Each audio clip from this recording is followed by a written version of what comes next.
Hey, what's going on, everybody? Welcome. Today is Thursday. It is May 18th, 2023. My name's Jeremy. This is my first cup.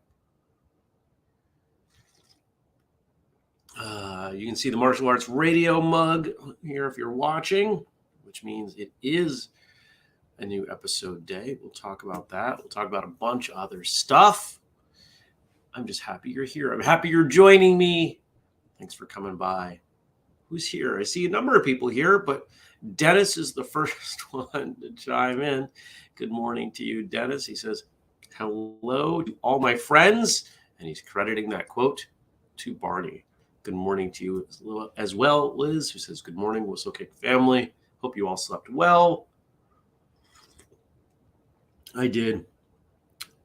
If you've been around a little bit, you know that I took an improv comedy class. Well, last night, two of the women who were in that class were finishing up their stand-up comedy class. And almost the entire improv class came out to support them. It was kind of funny. I hadn't seen most of those folks in weeks, and it was great. And actually, quite a few of us are getting together this evening for dinner, so it was just fun to see everyone. Now, I don't know about you, but I would expect that a stand-up comedy class full of people who have never done stand-up comedy would be occasionally funny at best. And if you know me, you know that I am a big fan of stand-up comedy. So I have high standards. They killed it. They absolutely killed it. Every one of the, I think, 8 people was genuinely funny. Their material was funny. Their delivery got the humor across. It was great. I was really pumped. As I spit on myself, I was really pumped. Had a really nice time. Got to bed late. Didn't get to bed till 11:30, but it was worth it. What did you do yesterday? How was your Wednesday? Stacy says, "Brr." I'm looking at a frost on the ground. It was 25 degrees when I woke up. And I am hopeful, just crossing my fingers, that none of the blossoms on the apple and pear trees got damaged. Because that can happen. I've had entire years where I have no fruit on the trees because of a late frost. But Dennis says 34 there. Yeah. Well, it's going to be low 60s today. And it actually kicks off some really nice weather. We've got some rain next week, but other than rain, it's going to be warm. And it looks like we're going into Memorial Day weekend in the 80s, and I'm excited for that. It's going to be a good time. What else did I do yesterday? Yesterday was Wednesday, has some client stuff. Andrew and I talked about Free Training Day Northeast / Marshall Summit, which is starting to shape up. Just a reminder, November 9th through November 12th, Keene, New Hampshire. Do not miss it. The majority of what we offer will be free, as always. There will be plenty of stuff you can do that will cost money, but there will also be more than enough to justify your attendance over those 4 days for free. Good morning to you, Brian. Good morning to you, Jenny. Anything else to share? Had a chiropractic appointment yesterday. Everything's feeling pretty good. My body's feeling pretty good. I'm going to try to go to CrossFit tonight. Hopefully catch up on some email. There's a bunch of email that I need to do. And if I don't do it today, I got to do it tomorrow before I call it a day. Try not to let email go an entire week. Thanks. Stacy says, crossing my fingers for good weather for the marathon next weekend. Working at that for the first time. Nice. If I remember correctly, the marathon has been canceled before for heat, because once in a while we get these crazy heat waves in May here in Vermont. Seriously, like this time of year, it can be 25 degrees or 95 degrees. Go home, Mother Nature. You're drunk. Jenny says, it got about 10 degrees colder overnight than they predicted for this area. I'm hoping my plants are okay. When I was out yesterday, somebody's renting the Jeep over the weekend. And I was out washing it, and I just kind of noticed that the spaghetti squash plants that I put in the ground that died of the frost a couple weeks ago, 3 of the 5 had actually not died. They had new growth coming through. So the roots survived, so that's great. And we'll see if they died last night. Based on what I'm seeing here, yeah, they probably did. I wouldn't call it a hard frost, but it's a medium frost. It's quite cold. You can see it in the ice on the grass.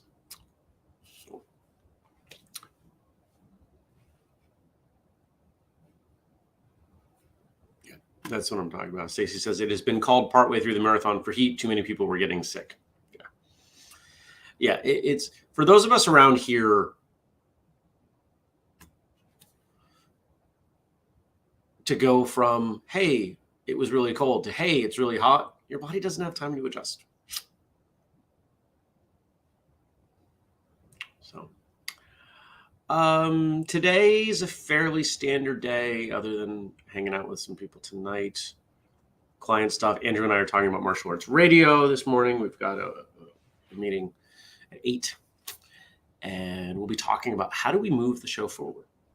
There are some things that I want to talk about in terms of software and format and some back-end logistical stuff. How do we continue to make the show even better? We do not just take a thing that we are known for, that runs well, that runs efficiently, and just sit there and say, okay, it can't be better. No, it can always be better. How do we make it better? And we're going to look at how to make it better. Well, good morning, Andy. Good morning, neighbor's dog who just ran through my backyard. Jenny says, yesterday was a good day. I got minimal accomplished, but slow progress is progress. So true.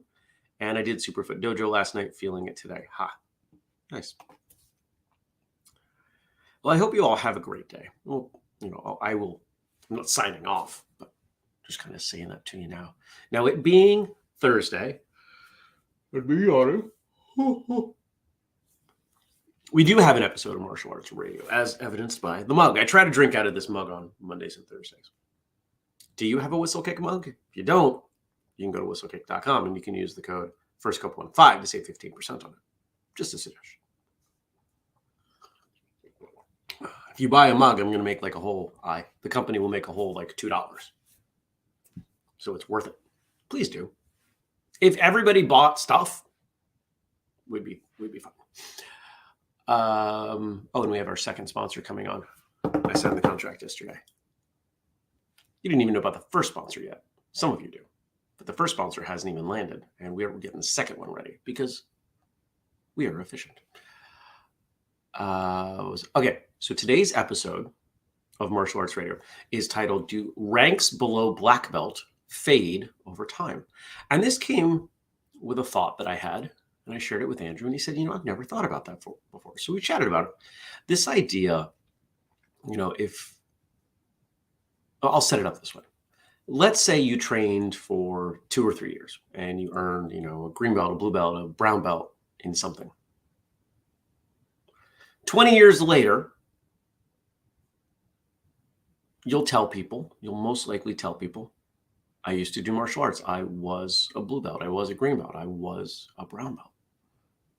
But if you stay longer, if you stay 5, 6, 8 years and you earn a black belt in that school, you would likely not say, I was a black belt.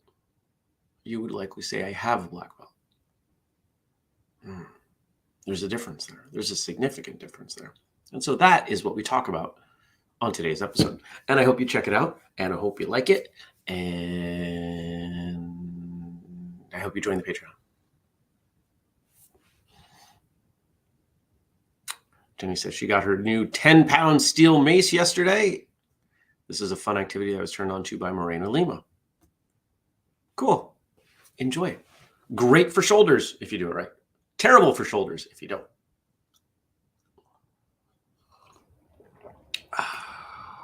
I'm drinking this coffee super fast. I'm going to need to make a second cup. Might need to have a cup with caffeine in it. All right. Let's see what Frank gave us. Thank you, as always, to Frank for all that you do for the show. Thank you to Josh for our theme song, and thank you to Denise for the audio. That's right. There was a podcast feed of First Cup, and you can get it, and you should, even if you don't listen to it, because it helps us. Just a thought. All right, here we go. And we've got 3 quotes today from Marcus Aurelius.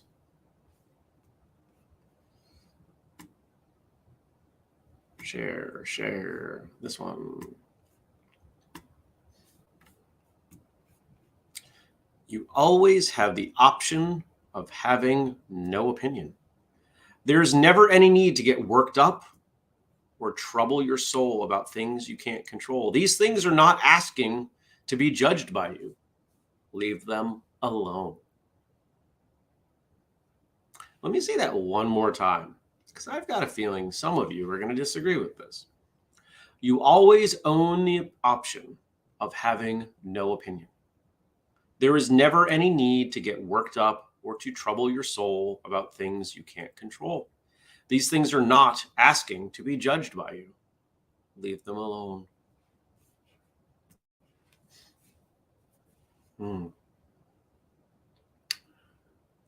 Based on my knowledge of people, I would say very few agree with this statement in practice.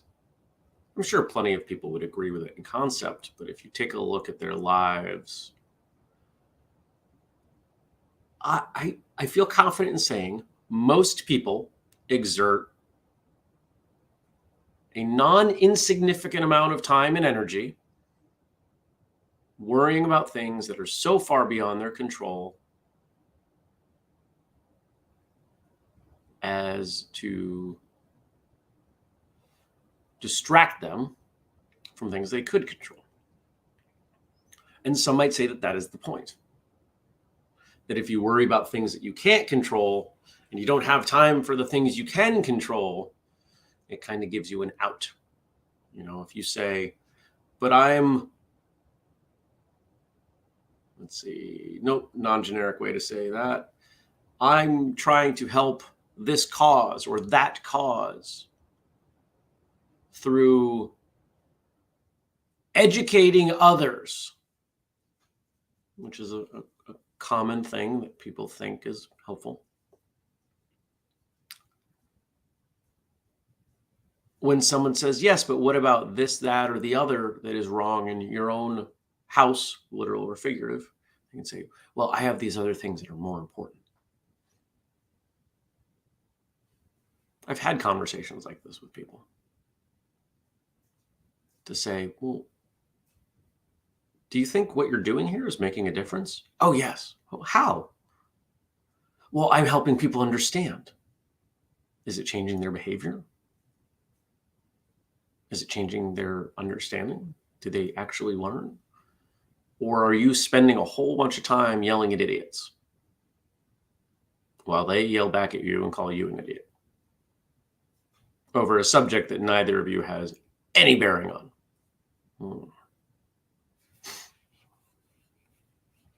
That happens a great deal.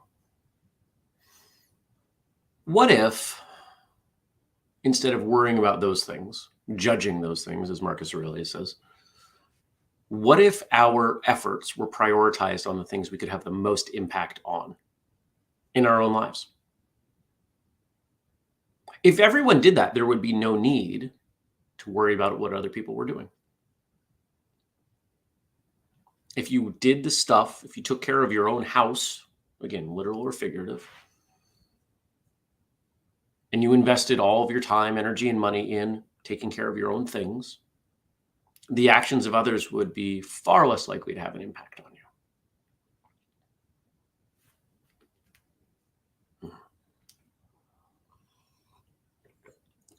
And we can certainly say this about our training. One of my alarms outside is going nuts. Pardon me as I just look at what's going on. I'm pretty sure that's just the sun hitting it, and I have to move it. It's not in a great spot. I can see a blinking light over there. That's in case you were wondering. We have a lot of martial artists who spend very little time training because of this, that, or the other. They make a lot of excuses. Well, I can't train the way I used to, or I can't train, or I can't find, or, nobody around here, or whatever. Right? Spend plenty of time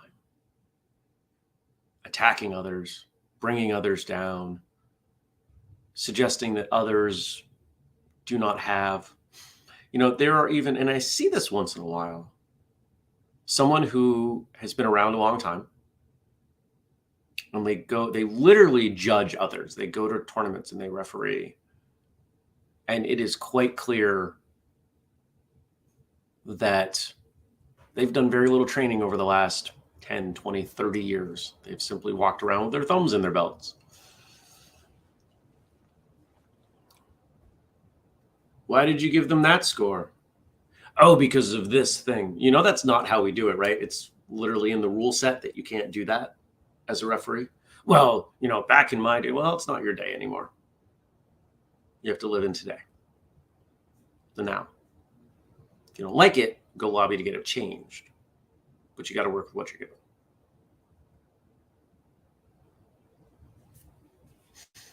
No comments out of that quote. That surprises me.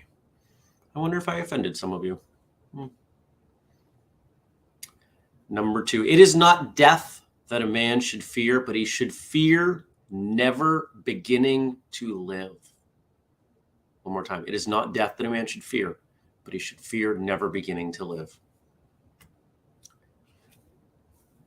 I've been seeing lately this metaphor on social media that I really like. And it's this idea of being a main character versus a secondary or supporting character. Now, we've talked about this before, that everyone has to be the hero in their own story. Everyone's the main character in their own movie, etc. That metaphor works pretty well. It does a good job of explaining why sometimes people do very weird things. But I think for a lot of us, we're content to have a very boring movie. That many of our actions are actually side characters in someone else's story. If your entire reason for living is for someone else or something else, it's probably a good chance that you're not fulfilled, that you're not growing as much as you can, that you're not making the contribution that you think you are. And the more people do that, the more it gives everyone this implicit permission to live in that way. So, for example, the meme that I saw this morning said, go out and do some main character stuff. Didn't say stuff. Go be a main character this weekend. What would the main character in the book or the movie or the video game do? They wouldn't sit home on the couch. They wouldn't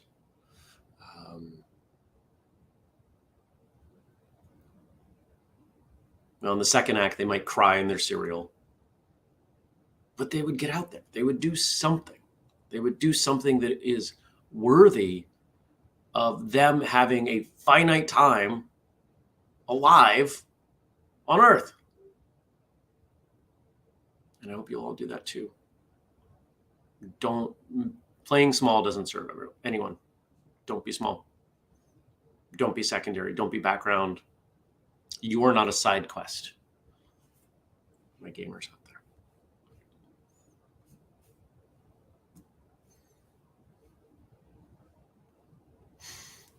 And our last quote today from Marcus Aurelius, before I send you on your way. A person's worth is measured by the worth of what he values. That's interesting. Measured by the worth of what he values.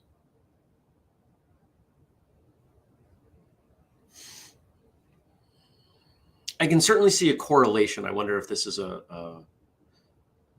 if there's a translation issue here. Because in case you didn't know, Marcus Aurelius wasn't around, last week, and English was not his language. In fact, there really wasn't English when he was around. Anyway, a person's worth is measured by the worth of what he values. At the very least, we can say a person's worth correlates with what he values. Generally, if someone values, let's say, integrity, they are probably going to be a person of integrity. If they're someone who values family, they probably have strong connections to their family. And if they are the ones determining their own worth, as they should be, then they will find themselves in a place of value, hopefully. No, this one starts to break down for me. And I don't find a martial arts connection here. We had a good one for the first one. And the second one about death, we can certainly apply that to martial arts in our training. I hope you train today. Even if it's 5 minutes, even if it's throwing one kick and thinking about you're throwing that kick and it takes you 10 seconds, 3 seconds. Don't underestimate what doing a little bit here and there can do for you. If you're doing any of the training programs that we've released, then you know it's about constant movement, consistent effort.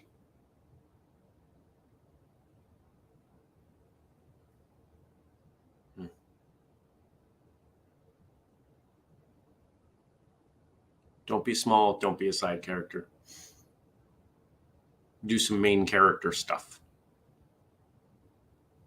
Thank you for joining me. I appreciate you coming by. Go check out today's episode of Martial Arts Radio and let me know your thoughts. Do ranks below black belt actually fade? You can find the video on YouTube. You can find the audio in your podcast feed or at whistlekickmartialartsradio.com. If you want to support us, the 3 biggest things you can do: join the Patreon, make a purchase at whistlekick.com, like a mug or a shirt with the code FIRSTCUP15, or you can check out the family page, whistlekick.com/family. I hope you all have a fantastic day. And I hope to see you back here tomorrow for our Friday show. Take care, be well, and I'll see you then. Peace.